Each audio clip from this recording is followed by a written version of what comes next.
நாம் வளராத பிள்ளை போலே. கோவால நடிகை கீர்த்தி சுரேஷ் மேரேஜுக்கு விஜய் சார் போயிருக்காங்க. செம்ம ட்ரெண்டிங் ஆச்சு போட்டோஸ் எல்லாம். இப்ப என்ன சொல்ல வராங்கன்னா, த்ரிஷா மேடம் அந்த மேரேஜ் போயிருக்காங்க. அது மட்டும் இல்லாம தனி விமானத்துல தான் சேர்ந்து போயிருக்காங்க. அதே மாதிரி சேர்ந்து திரும்ப வந்திருக்காங்கன்னு சொல்லி ஒரு பிரளயமே ஏற்படுத்தி ட்ரெண்டிங் ஆகுதுங்க ட்விட்டர் ஃபுல்லாவே.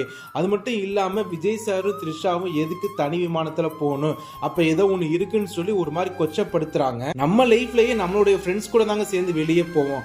அந்த மாதிரி தான் விஜய் சாரும் த்ரிஷா மேடமும் 20 வருஷமா பல படங்கள் சேர்ந்து நடிச்சிருக்காங்க. அவங்களுக்குள்ள ஹெல்த்தியான ஒரு பாண்டிங் கண்டிப்பா இருக்குங்க. ஃப்ரெண்ட்ஸ்னு வந்துச்சுன்னா அதில் என்னங்க ஃபீமேலு மேலு அப்படி எதுவுமே கிடையாது. விஜய் சார் ரொம்ப கான்சியஸாக இருப்பார். அவர் மேலே எந்த பிளாக் மார்க் வராமல் தான் பார்த்துப்பாரு. மொத்தத்தில் விஜய் சார் த்ரிஷா மட்டும் நல்ல ஃப்ரெண்ட்ஸாக தான் இருக்காங்க. பார்க்க ஹெல்த்தியாக இருக்குது. இதை பற்றி நீங்கள் என்ன நினைக்கிறீங்களோ கண்டிப்பாக கமெண்ட்டில் சொல்லுங்கள். அதெல்லாம் டக்குன்னு தோணுச்சு பாட்டுன்னு சொல்லிட்டேன். சேனலை சப்ஸ்கிரைப் பண்ணாதவங்க சப்ஸ்கிரைப் பண்ணிடுங்கப்பா.